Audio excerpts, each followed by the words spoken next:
En 2012, à Comic-Con, Indécis avait rencontré l'auteur de jeux de rôle, Jérôme Larrey. Il nous avait parlé de sa maison d'édition Lapin Marteau qu'il venait alors de fonder. 5 ans plus tard, Jérôme et son associé Coralie David étaient de passage à No Life. Une bonne occasion de prendre des nouvelles de ces drôles de lapins. Alors en fait, Lapin Marteau, c'est venu du désir et presque de l'acte de foi, de se dire aujourd'hui on peut essayer de travailler dans le jeu de rôle et d'en vivre, d'en faire une activité à part entière. Ce qui était déjà pas forcément évident à l'époque, ce qui l'est un peu plus aujourd'hui, mais ça reste difficile. Et en fait, j'étais à un changement de carrière, on va dire, et je me suis dit voilà, c'est le moment ou jamais.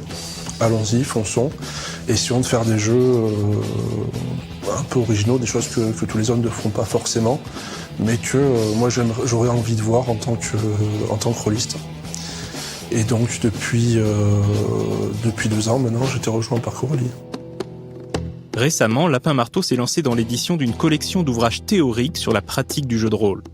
Une collection au nom truculent, Sortir de l'auberge, pour laquelle Jérôme et Coralie ont fait appel à des plumes prestigieuses. Quand on a voulu faire ce recueil de conseils sur les parties de jeu, en fait, on s'est rendu compte que nous, finalement, on avait nos techniques, mais on voulait un maximum de diversité, on voulait qu'il soit, alors c'est un peu pur, mais qu'il soit le plus complet possible. Et on s'est dit, voilà, nous, on a nos écoles, on a nos goûts, le bouquin, il sera pas vraiment utilisable par un maximum de gens si on n'a pas un maximum d'auteurs avec des sensibilités différentes qui interviennent. Donc du coup, on est parti chercher des gens de différentes générations, de différentes écoles, et surtout des gens qu'on connaissait, avec lesquels on avait joué, ou on savait un petit peu ce qu'ils avaient écrit pour certains.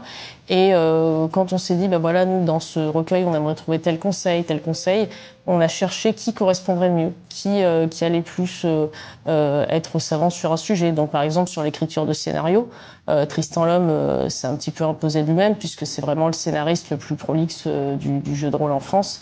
Donc, c'est un petit peu comme ça qu'on a casté un petit peu les auteurs de ce livre-là. Comme beaucoup d'éditeurs du milieu, Lapin Marteau a recours au financement participatif, une pratique qui a chamboulé le modèle économique du jeu de rôle au cours des dernières années. Sur le financement participatif et effectivement le regain de marché que ça a permis sur le jeu de rôle en France, c'est indéniable.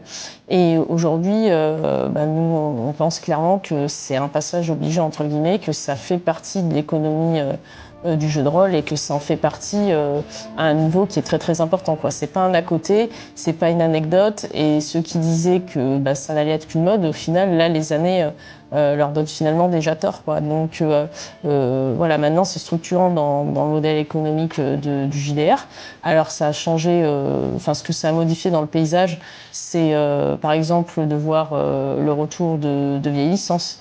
Qui avait eu du mal, qui avait périclité en tout cas, on va dire à la fin des années 2000, au début des années 2000, fin des années 90, quand ça a commencé vraiment à être difficile pour le marché du jeu. Ça a permis à des projets atypiques, évidemment, de voir le jour. C'est même en général ce qu'on retient en premier. Et puis ça permet aussi à des projets vraiment pharaoniques en termes d'édition, de goodies, de ce qu'on va voir comme matériel, de voir le jour. Et on a des bouquins et des boîtes encore plus belles que celles qu'on avait à l'époque dit de l'âge d'or où il y avait beaucoup de jeux qui sortaient, et ça a aussi repermis un foisonnement et une grande diversité des jeux, parce qu'on va avoir du blockbuster du genre de l'Appel de Cthulhu, et puis il va y avoir des auteurs indés, des gens qui vont s'auto-éditer, qui vont passer par là aussi, quoi. Donc malgré les dérives qu'il peut y avoir, le retard, la course à l'échalote et tout ce qu'on peut lui reprocher, au final, je pense que le marché du jeu de rôle, il a vraiment gagné à intégrer le crowdfunding, quoi. Pour moi aujourd'hui, en tout cas, c'est indéniable vu le coup de fouet que ça donne à la production francophone et pas que, quoi. Mais au fait, qu'est-il arrivé à Guts, ce jeu de combat aérien très alléchant dont Jérôme nous parlait en 2012 ? On va continuer sur des projets. Alors déjà, le crowdfunding fait partie pleinement de notre façon de fonctionner. Sans ça, on n'aurait jamais eu Ryutama, donc le premier jeu qu'on a sorti. On n'aurait jamais eu cette collection. Et derrière, parce que ça nous permet de faire, en général, c'est qu'on vend... alors sur Ryutama, on a vendu à peu près 5-6 fois plus en boutique que ce qu'on a vendu dans le crowdfunding. Peut-être un peu plus même, je ne veux pas dire de bêtises. Et donc ça nous permet d'en vivre, ça nous permet de travailler sur d'autres projets. Par contre, on n'a pas été épargné par les côtés négatifs du crowdfunding, les retards, tout ça.